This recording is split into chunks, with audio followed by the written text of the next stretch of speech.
আল্লাহ সুবহানাহু ওয়া তাআলা বলেন, ফাকুলতুস্তাগফিরু রাব্বাকুম, আমি তাদেরকে বললাম যে তোমরা তোমাদের প্রতিপালকের কাছে ক্ষমা চাও, ইস্তেগফার করো, তিনি ক্ষমাশীল।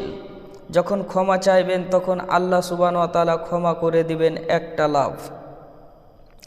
ইন্নাহু কানা গফফারা, তিনি হলেন মহা ক্ষমাশীল। আল্লাহর কাছে ক্ষমা চাইলেন, ক্ষমা পেলেন। দ্বিতীয় লাভ কি? ইউরসিলিস সামাআ আলাইকুম মিদরারন, তিনি আল্লাহ আপনাদেরকে প্রচুর পরিমাণে বৃষ্টি দান করবেন, মুষলধারায় বৃষ্টি বর্ষণ করবেন। বৃষ্টি যদি আমাদেরকে পেতে হয়, বৃষ্টি যদি আমরা চাই, তাহলে আমাদেরকে ইস্তেগফার করতে হবে, ক্ষমা চাইতে হবে আল্লাহর কাছে। ক্ষমা চাইলে ক্ষমা পাবেন এবং ক্ষমার সাথে সাথে আপনার উপরে বৃষ্টি বর্ষণও করা হবে। আল্লাহ সুবহানাহু ওয়া তাআলা সূরা হুদ আলাইহিস সালামকে আদ জাতির উপরে প্রেরণ করেছিলেন। হুদ আলাইহিস সালাম তার নিজের কওমের লোকেরাকে বলেছিল, ইয়া কওমি ইস্তাগফিরু রাব্বাকুম, হে আমার কওমের মানুষ, তোমরা তোমাদের প্রতিপালকের নিকটে ক্ষমা চাও, ইস্তেগফার করো। সুম্মা তুবু ইলাইহি, তারপরে তোমরা তওবা করো। যখন তোমরা ক্ষমা চাইবে, ক্ষমা পাবে। যখন তোমরা তওবা করবে, তখন তওবা আল্লাহ সুবহানাহু ওয়া তাআলা কবুল করবেন, দুইখানা লাভ। তার সঙ্গে সঙ্গে যখন ক্ষমা চাইবেন, তওবা করবেন, তখন আল্লাহ সুবহানাহু ওয়া তাআলা ইউরসিলিস সামাআ আলাইকুম মিদরারন, দুনিয়ার মাটিতে মুষলধারায় বৃষ্টি বর্ষণ করবেন। শর্ত হলো ক্ষমা চাইতে হবে, তওবা করতে হবে।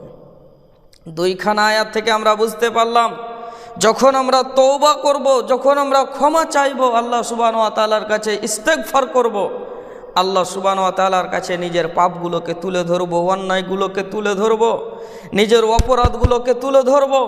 আল্লাহ সুবহানাহু ওয়া তাআলার কাছে যখন বলবো, আল্লাহ আমরা এই পাপটা করেছি, আমাদেরকে ক্ষমা করে দেন, নিজেকে অপমানিত, ঘৃণিত, লজ্জিত মনে করে, নিজেকে মাথা নিচু করে, ছোট মনে করে তওবা করতে হবে যে আল্লাহ এই পাপটা করেছি, আর কোনো দিন করবো না, এই অপরাধ আর জীবনে কোনো দিন করবো না, আল্লাহ ফিরে আসছি, তওবা করছি। আল্লাহ সুবহানাহু ওয়া তাআলা আপনার তওবাকে কবুল করবেন, আপনার গুনাহগুলোকে ক্ষমা করবেন ইনশাআল্লাহ। পানি নিতে হলে পানি আল্লাহ দিবেন, শর্ত রয়েছে, ক্ষমা চাইতে হবে, ইস্তেগফার করতে হবে, তওবা করতে হবে। আমরা জানি হাদিসের ভাষায় বলা হয়েছে, খমসুন বে খমসিন, পাঁচের প্রতিদান পাঁচ। নবীজিকে জিজ্ঞাসা করা হলো, ইয়া রাসূলুল্লাহ মা খমসুন বে খমসিন, পাঁচের প্রতিদান পাঁচ কি কি? বিশ্বনবী মুহাম্মদুর রাসূলুল্লাহ সাল্লাল্লাহু আলাইহি ওয়াসাল্লাম এক এক করে বলতে লাগলো। এর মধ্যেই একটি হলো, যখন কোনো জাতি যাকাত দেওয়া বন্ধ করে দিবে, আল্লাহ সুবহানাহু ওয়া তাআলা আসমান থেকে পানি দেওয়াও বন্ধ করে দিবেন। দুনিয়ার মাটিতে যাকাত দেওয়া যদি বন্ধ হয়ে যায়, আল্লাহ সুবহানাহু ওয়া তাআলাও পানি দিবেন না।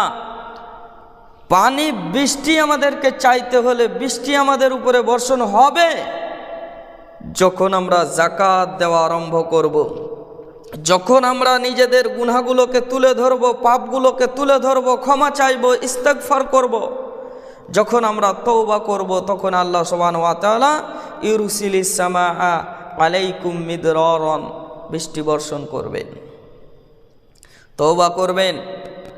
আল্লাহ সুবহানাহু ওয়া তাআলা বলেন, ইয়া আইয়ুহাল্লাযীনা আমানু তুবু ইলাল্লাহি তাওবাতান নাসুহা, হে ঈমানদার, হে মুমিন সকল, ঈমানদার সকল, তোমরা আল্লাহ সুবহানাহু ওয়া তাআলার কাছে খালিস অন্তরে, অন্তর থেকে তুবু ইলাল্লাহি তাওবাতান নাসুহা, আল্লাহ সুবহানাহু ওয়া তাআলার কাছে তওবা করো।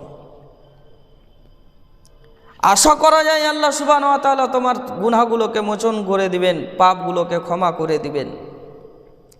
বিশ্বনবী মুহাম্মদুর রাসূলুল্লাহ সাল্লাল্লাহু আলাইহি ওয়াসাল্লাম, বুখারীর হাদিস রয়েছে, আল্লাহর নবী বলছেন, আল্লাহর কসম, আমি একদিনে 70 বারেরও বেশি আল্লাহ সুবহানাহু ওয়া তাআলার কাছে ক্ষমা ইস্তেগফার চাইতাম।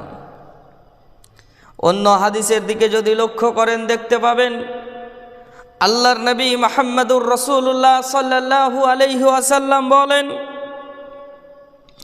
ইয়া আইয়ুহান নাসু তুবু ইলাল্লাহ, হে মানব সকল, তোমরা আল্লাহ সুবহানাহু ওয়া তাআলার নিকটে ক্ষমা চাও, তওবা করো।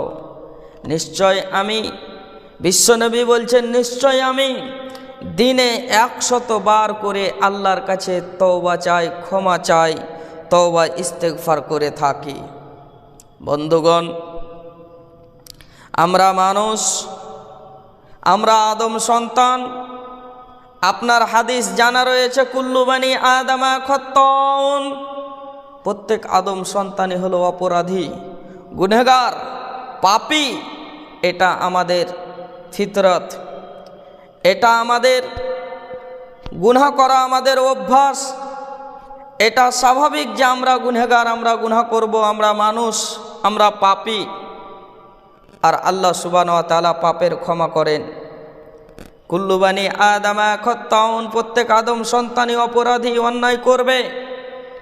কিন্তু ওই অন্যায়কারীদের মধ্যে থেকে, অপরাধীদের মধ্যে থেকে সবচাইতে উত্তম অপরাধী হলো ওটা যে অন্যায় করার পরে আল্লাহ সুবহানাহু